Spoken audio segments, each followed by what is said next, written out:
Welcome to cook with கௌதி. இன்றைக்கி பார்த்தீங்கன்னா பீர்க்கங்காய் கடையில் எப்படி பண்ணலான்ட்டு பார்க்கலாம்.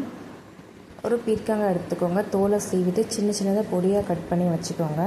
நெக்ஸ்ட்டு பீர்க்கங்காய்க்கு தேவையான பொருட்கள் 4 வரமிளகாய், பூண்டு, சீரகம், 10 பல் சின்ன வெங்காயம். நெக்ஸ்ட் ஒரு பாத்திரம் எடுத்துக்கோங்க. தேவையான அளவு கடலை எண்ணெய் ஊற்றிக்கோங்க. எண்ணெய் சூடானதுக்கப்புறமேட்டு கடுகு போட்டுருங்க. கடுகு பொரிஞ்சதுக்கப்புறமேட்டு நம்ம எடுத்து வச்சுருக்க சீரகம் ஆட் பண்ணிக்கோங்க. அதுக்கப்புறமேட்டு நம்ம எடுத்து வச்சுருக்க சின்ன வெங்காயம் ஆட் பண்ணிக்கோங்க. பீர்க்கங்காய் கடையிலுக்கு பார்த்திங்கன்னா சின்ன வெங்காயம் போட்டால் தான் ரொம்ப டேஸ்ட்டாக இருக்கும். அதுக்கப்புறமேட்டு கருவேப்பிலை ஆட் பண்ணிக்கோங்க.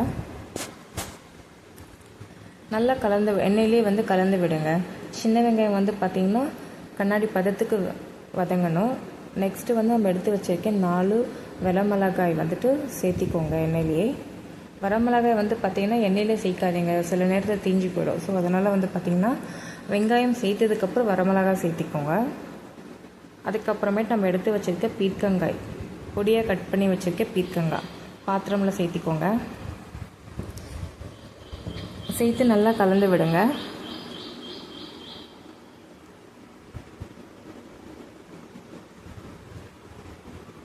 எல்லா பீர்க்கங்காவையும் பார்த்திங்கன்னா எண்ணெயிலே வதங்கணும். ஸோ அதனால் கொஞ்சம் எண்ணெயிலே வதக்கி விடுங்க.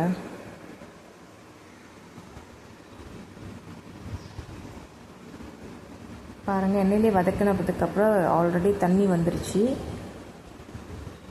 பீர்க்கங்காயில் இருக்க தண்ணி வந்திருக்கு பாருங்கள். நெக்ஸ்ட்டு நம்ம தக்காளி ஆட் பண்ணிக்கலாம். நான் 2 பெரிய தக்காளி சேர்த்துருக்கேன். நீங்கள் ஒரு தக்காளி சேர்க்குற மாதிரி இருந்துச்சுன்னா கொஞ்சமாக புளி ஆட் பண்ணிக்கோங்க. அப்புறமேட்டு 10 பல் பூண்டு,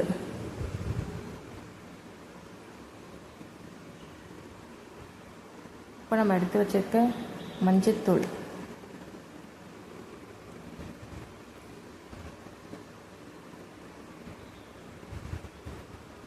அப்படியே நல்லா கலந்து விடுங்க. நெக்ஸ்ட் பார்த்திங்கன்னா 1/4 டீஸ்பூன் வரமிளகாய் தூள் போட்டு நல்லா கலந்து விடுங்க.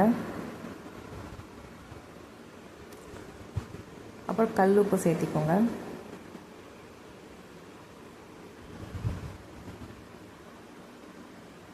பாருங்கள், நம்ம தண்ணியே ஆட் பண்ணல. தண்ணி ஆட் பண்ணுறதுக்கு முன்னாடி பீர்க்கங்காயில் இருக்க தண்ணியெல்லாம் வெளியில் வந்திருக்கு. நெக்ஸ்ட்டு நம்ம 2 டம்ளர் தண்ணி ஆட் பண்ணிக்கோங்க. தண்ணியை ஆட் பண்ணதுக்கப்புறம் நல்லா கலந்து விட்டு மூடி போட்டு ஒரு 20 மினிட்ஸ் வரைக்கும் வேக வைக்கணுங்க. தண்ணி அதிகமாக இருக்கக்கூடாது. பீர்க்கங்காய்லாம் நல்லா வெந்துட்டுருக்க டைமில் பார்த்திங்கன்னா தண்ணி அப்படியே குறைஞ்சிரும். பாருங்கள், பீர்க்கங்காய் நல்லா வெந்துட்டுருக்கு.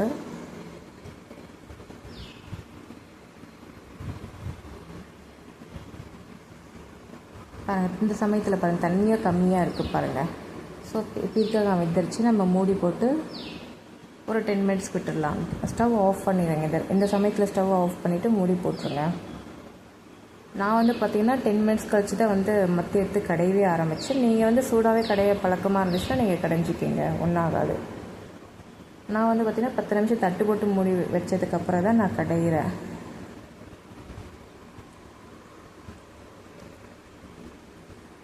இது பார்த்திங்கன்னா நீங்கள் வீட்டில் சட்டி இருந்தால் சட்டியில் செஞ்சு பாருங்கள், நல்லா டேஸ்ட்டாக இருக்குது. இன்றைக்கி நான் சட்டியில் செய்யலான்னு பார்த்தா சட்டி என்னவோ தெரியல, தண்ணி ஒழுகுதுன்னு சொல்லிவிட்டு நான் எடுத்து வச்சுட்டேன்.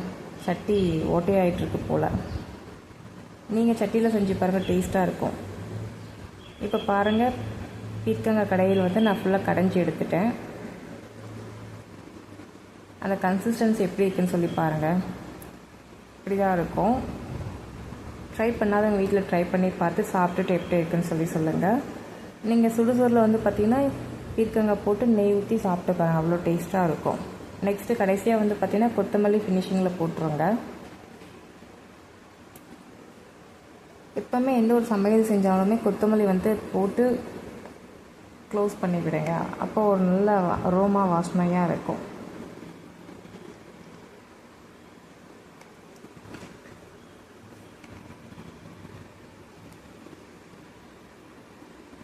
அவ்வளோதாங்க, பீர்க்கங்காய் கடைகள் ரெடி. நீங்கள் சாப்பிட்றவங்க அப்படி செஞ்சு ட்ரை பண்ணி பாருங்கள்.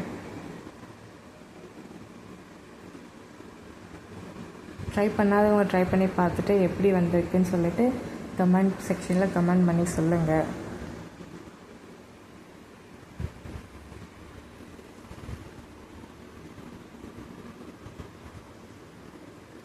Thank you friends. Bye bye.